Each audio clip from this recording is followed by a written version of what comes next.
Hey everybody, JMac here in another BaseCode video where I share the practices from the field guide that help you write less complex and more readable code.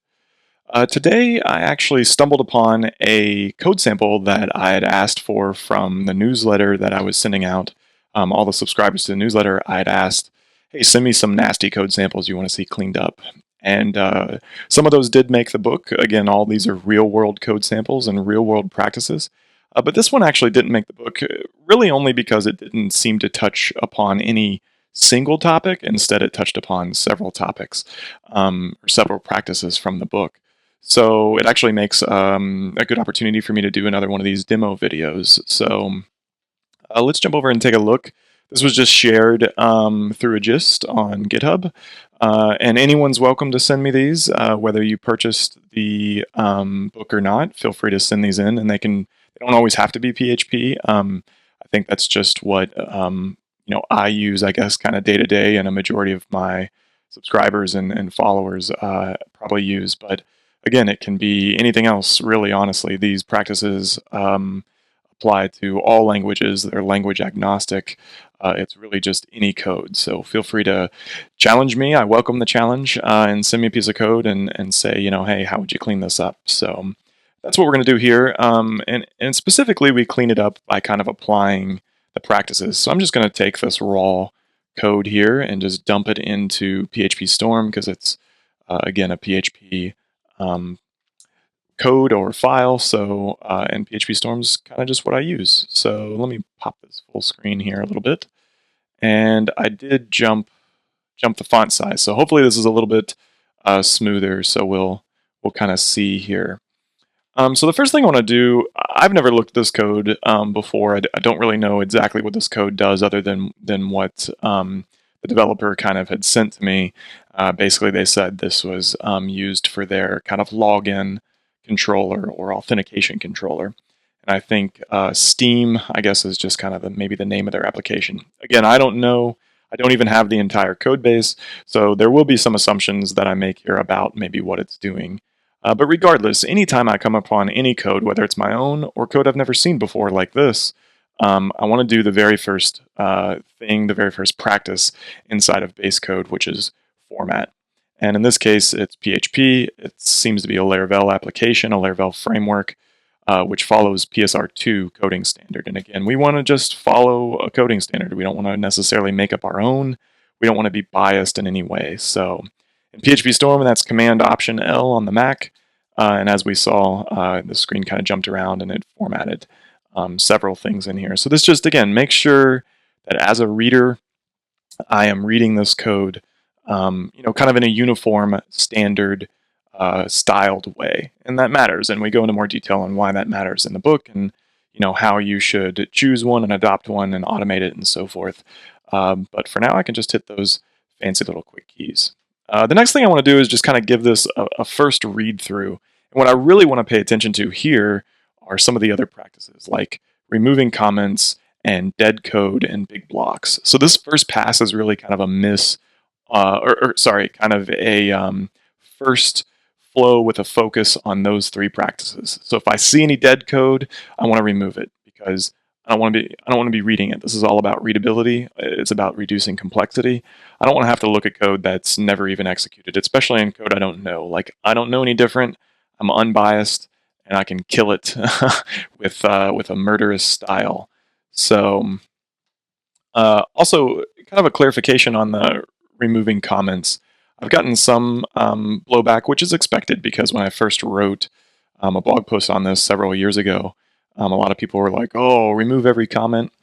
So this is actually a really good example here, this doc block. And it's exactly that. It's a documentation block.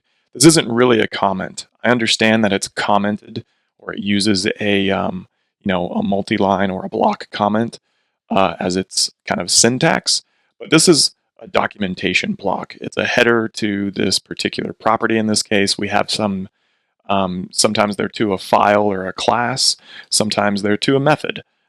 This has a very specific format of information about what the method does, information about its parameters, its return types, what it throws, what type of variable it is, or data type it is in this case. And these all help the IDE and the codebase and documentation generators, API generators, all sorts of things. These aren't really comments. They've kind of gone above, right? So again, I understand that the syntax of these are comments, but when I talk about removing comments, I'm not necessarily talking about these. I do think these should be reviewed, and there's an opportunity to potentially clean these up, but that's not necessarily going to be the focus of the removing comments practice or this video. So for now, I'm just going to condense them just to kind of get them out of the way, but I don't necessarily want to, review them specifically. So I will clean this one up just because it had a couple extra lines in there and the formatter didn't pick that up. So let's just keep collapsing these. Okay, look, here's an actual removing comment. Redirect to the site. Redirect. Some URL.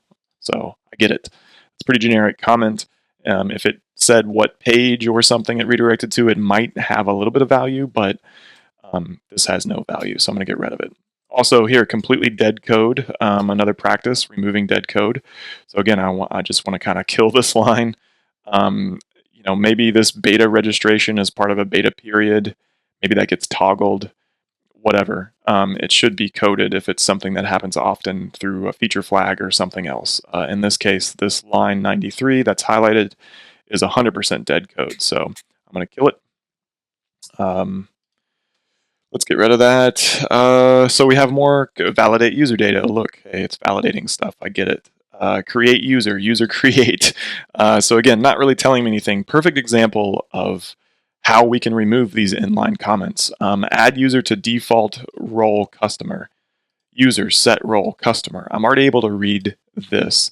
This default here, there might be a little value in that, possibly. Login user, off, login user. Again, this is a very cooking show, as I kind of tease anecdotally in the book.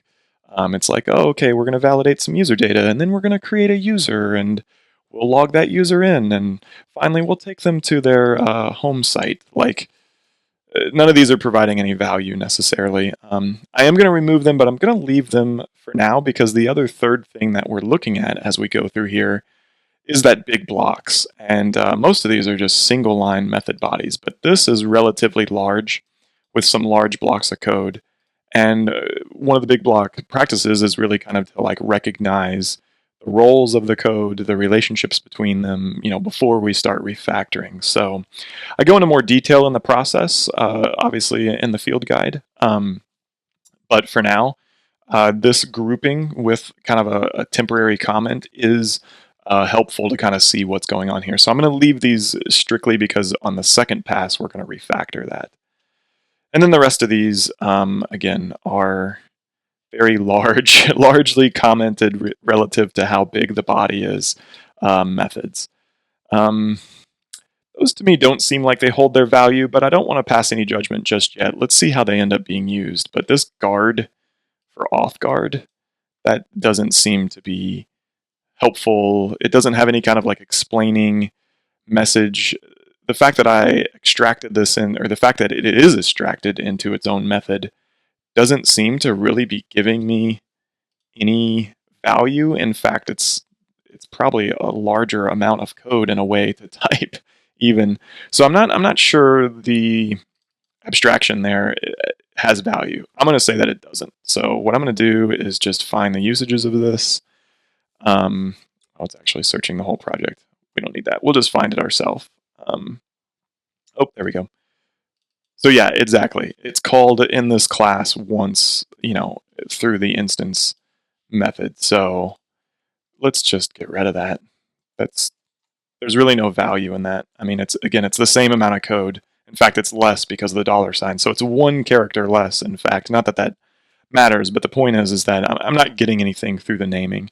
So why abstract that we're using off guard? In fact, symmetrically, which is another practice we talk about, we're using this auth facade directly anyways. So I could understand if we buried those, or if this code buried those multiple times everywhere to kind of hide that we're using this facade, but we're using it straight away in like a bunch of other places. So this just has no weight. I'm going to get rid of it. What I mean by no weight, actually, sorry, let me expand on that. one of the code smells is called lazy class, and the definition of that is when a class doesn't pull its own weight, right? So like if it's just this really simple like getter and setter object, for example, I think is what they use in again the refactoring by Martin Fowler, the code smells of lazy class. It's one of those things where it's just kind of like it can be applied to other things, lazy method, lazy object, all sorts of different things, lazy function even. Like it's kind of all the same thing. So the point is that that method wasn't abstracting anything. It wasn't. It didn't give me any clarity through name. It didn't like enrich the context in any way. It didn't express anything more than I was already getting. And so that abstraction was really cost without benefit. It wasn't carrying its own weight, right? It didn't warrant having those 10 lines of code to just hide the fact that I'm delegating on to the auth facade on the same method name, the guard method. So, and again, I think we're going to find that with the rest of these as well. But for now, let's not go any farther than that one. Okay, so the constructor, not going to change this because again, I don't know much about it. This is a Laravel application. The middleware uses guest except for logout. So pretty much anyone, basically all that's saying is that anyone can hit any one of these controller actions except for logout. In order to log out, you basically can't be a guest is kind of the backwards way that we can kind of say that. So redirect to Steam is a public method. So any public method in a Laravel controller is accessible. Well, more or less. It depends on the routes. So it's interesting that this is public, though, is the point, regardless of if there's a route for this method or not. This, to me, seems like it probably should be private or public. But again, I'm not going to mess with that just yet. I'm just kind of getting some ideas. This ternary is a little bit tight. So again, just talking out loud on this second pass, I'm actually just reading the code a little more on this second pass. And really just trying to find where I want to start the refactor. These are all one line, so I'm not going to mess with those. This is just a couple lines, and it's pretty straightforward. On logout, we, log out, we invalidate the session. Those all make sense. They're all pretty high level, so I think this method's totally fine. In fact, I'm just going to go ahead and collapse it. So on login, we redirect or send you to a view. That's a little bit interesting. On login, I would expect to do some work, but I think the work is in handle, which again, these method names are a little confusing. So I'm going to keep that in the back of my mind, but let's focus first on these bigger blocks because we kind of already looked at them before and now it's time, I think, to clean them up. So we have heavily nested code here, which is, again, another one of the early practices in BaseCode. We have 3 levels, and to me, even just 2 levels is enough, but this is 1, 2, 3 strikes, you're out. Let's clean this thing up. So first of all, let's see if we can introduce any kind of guard clauses, right? So if none of this is executed, then we redirect to Steam, which in turn has its own kind of authentication that happens. That's a little bit interesting. Sorry, not authentication. It has its own kind of checks that it does. So that's a little bit interesting. But those are abstracted away into this redirect, so that's fine.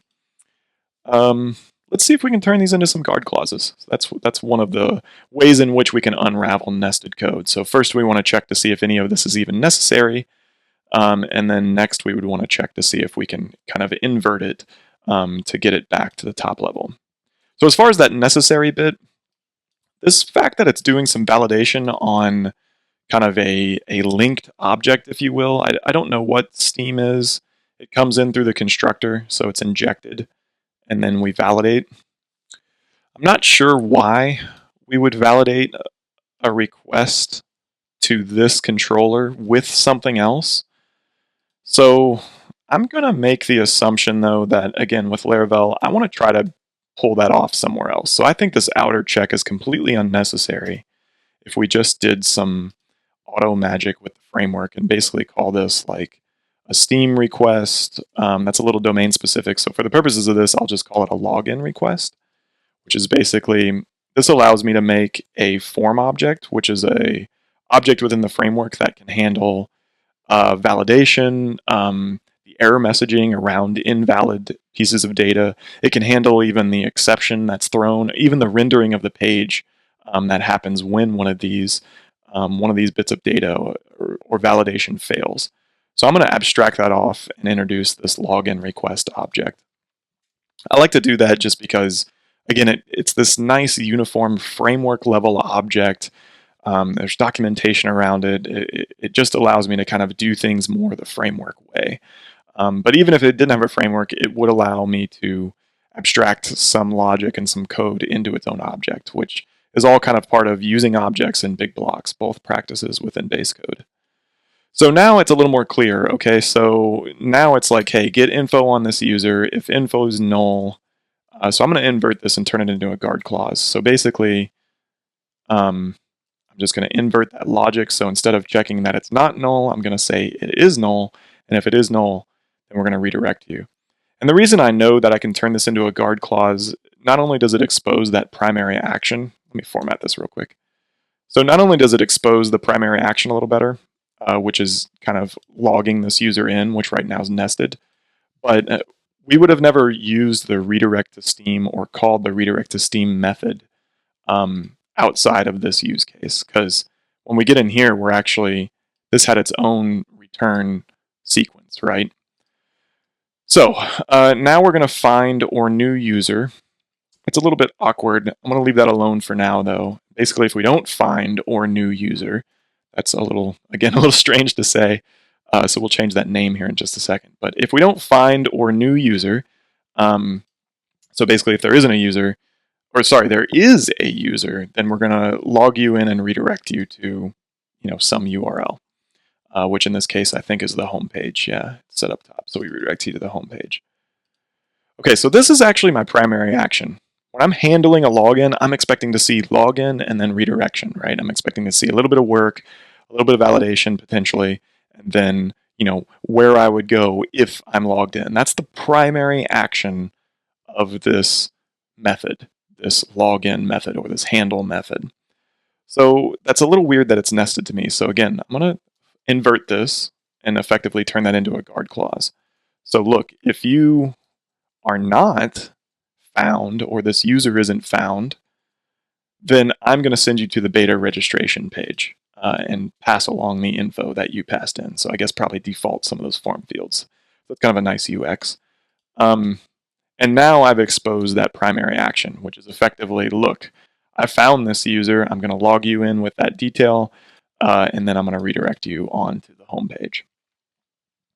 So we've gotten rid of that nesting. We brought everything back to top level, and we're really just calling out these exceptional states and what happens within those exceptional states. So if I can't find any user information, you're going to get redirected to Steam. I'm assuming that within the context of this application that means something.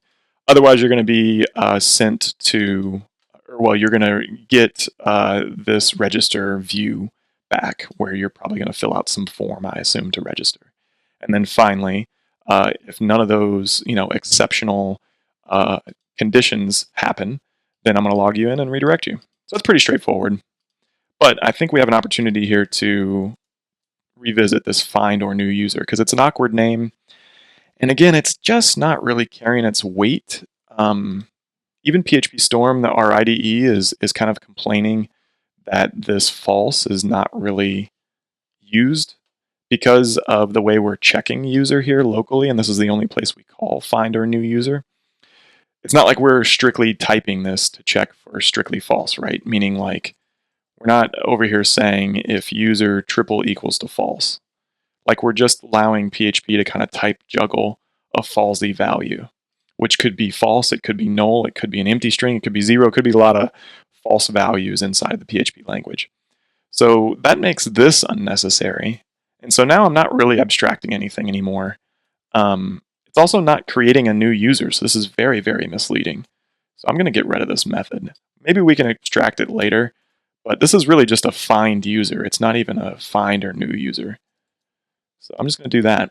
We were actually only even using this ID as well, this Steam ID 64. We weren't even using the whole object. So while I think it's cool to pass in the whole object, it's just the whole point here is that, again, that method didn't carry its weight. It wasn't really using a lot of information. It it had extra stuff that made it seem and read and appear more complex than it really was.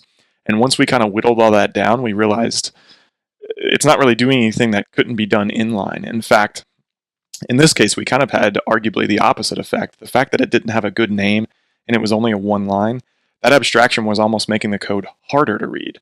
So while we do use abstraction in some cases, there obviously to this point there's a limit to it. So we'll just inline this basically. There's nothing here, that is doing anything, I guess that needs to be abstracted.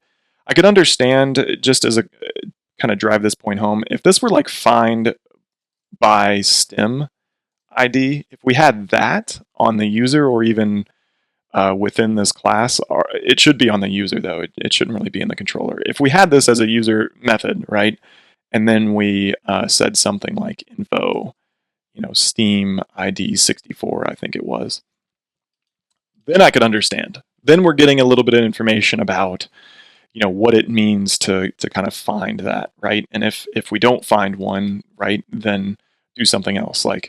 So this kind of abstraction I could totally understand. So I'll just leave that there. But the point is, I think it was totally fine to inline it. It wasn't a very complex thing relative to Laravel and its ORM, which is eloquent.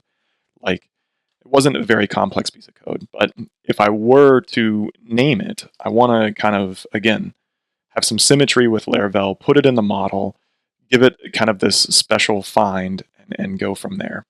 So, okay, so I think that's cleaned up. Let's move on to register. So kind of broke the big block down there. Let's move on to register.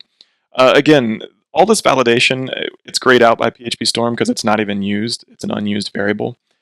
So really this should look a little bit like that because that variable's dead code. And again, I can just turn this into a registration request and basically abstract all that off. I know that this validation that can be done through the request is super handy inside Laravel. And if it were only like a couple fields, like if it were just one or two, and I was doing some real quick validation, I could understand. But this is like 5 fields. It's a little tight. Maybe this is arguably even potentially used somewhere else to validate. So I'd rather, again, just throw it off into that other object. I get rid of this whole block when I do that. I can also follow symmetry and kind of keep doing that over and over and over again. So again, I left these comments earlier simply just to demonstrate that all of this has to do with creating a user. It just seems a little bit unnecessary to kind of have that here. It's distracting me from, again, that primary action of register. This creation of a user and what it means to kind of default a user, to set up their roles, to do all those things is really the responsibility of maybe a lower level piece of code. So for example, the user model. So I'm just going to kind of mock this out here and just say user create from registration request. And I'll pass in that request. Oops, got an extra W there. And I'll pass in that request. And again, this also just kind of makes the system a little tighter, right? Through this object, I can continue to kind of leverage that object, and I know that because, through type hinting or whatever, that I'm passing along that request, then I know that, oops, another typo there. I know that, I can expect that all of these values that I was pulling off are going to be on it, right? And now I can push this responsibility, this code that's maybe a little bit domain specific, why does this controller need to know about what it is to create a UUID? Why does it need to know the default role? That's a little bit more on the user to do than this registration controller. The behavior is the same, the functionality is shared, I get all that. But again, as a reader, when I come into register, I just want to see what happens at a high level because the controller is kind of the highest entry point into our application code. I don't want to see all the low-level details right here as a reader. So just to bring some clarity, to bring some symmetry back, we can do that. We can kill this comment because it's kind of unnecessary, and so is this, right? Take them to their home site. We even have a typo there. So it should be there instead of there. So yeah, so again, all the more reason comments are a bit useless. Okay, cool. So we definitely tightened that up. Both of these methods are a little more streamlined now. not only in the length, which isn't necessarily the primary point is their readability. So here, a very straightforward 3 lines. Some might even choose to kind of inline that and get rid of the temp variable. That starts to get a little long to me, so I'm going to keep the temp variable, but that's totally up to you. There's nothing set in stone there. So finally, I just want to go back and look at these because, again, relative to this code here, that ternary, again, nothing wrong with ternary when they're nice and simple, but this actually kind of makes a couple method calls. It's got, it just looks a little long to me. It looks more complex than it is. I also question, again, why these methods are calling check. Like, if you're calling login, you really probably shouldn't be logged in. And this auth check method checks to see if you're logged in, and if you are, it's going to redirect you to the home page. Otherwise, it's going to redirect you to the login page. This method's very, very odd to me. I feel like if you ask for login, like, you should be going to the login form. Like, you shouldn't even be able to hit the login page if you're already logged in. You should just be redirected to your dashboard, which I understand is what this code's doing. It just seems a little bit odd. So to me, I probably would try to put this code somewhere else and then just give this the proper name, which is login, right? So I'm just going to cut this because that would be my goal. I would basically find a different home for that code is the point.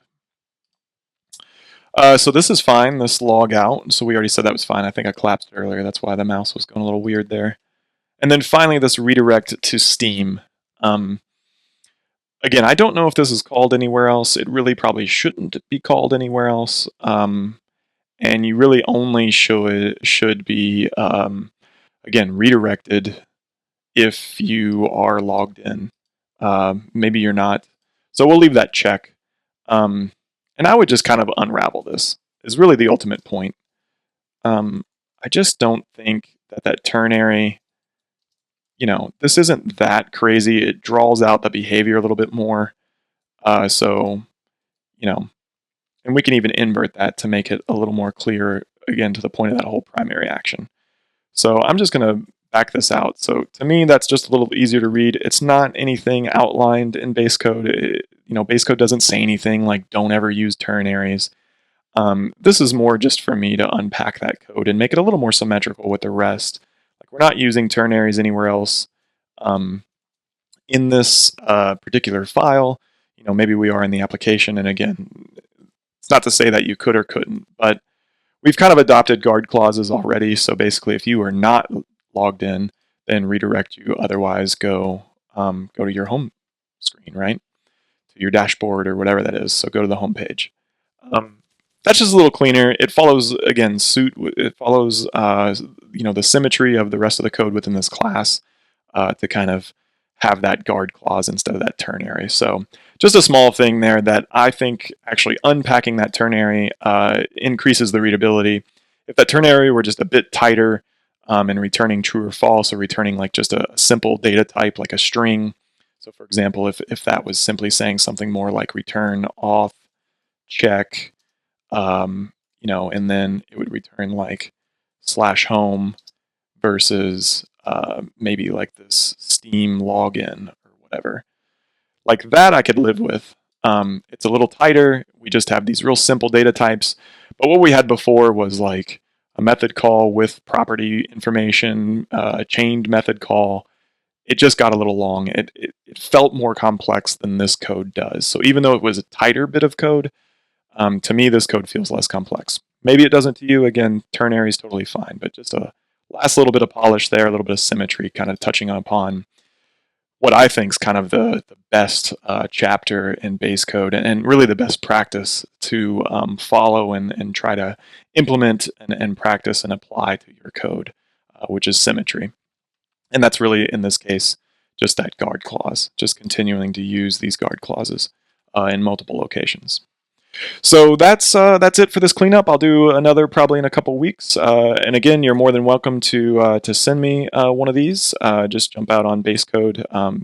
Emails down at the bottom. You can email me whatever you want. down here. And then if you haven't picked up a copy of the book, sign up, get those first 2 free chapters, get that introduction on, kind of why all this matters, and the chapter on formatting for free. And then hopefully maybe after that you'll see the awesomeness and pick yourself up a kit. So thanks for watching. See you all next time.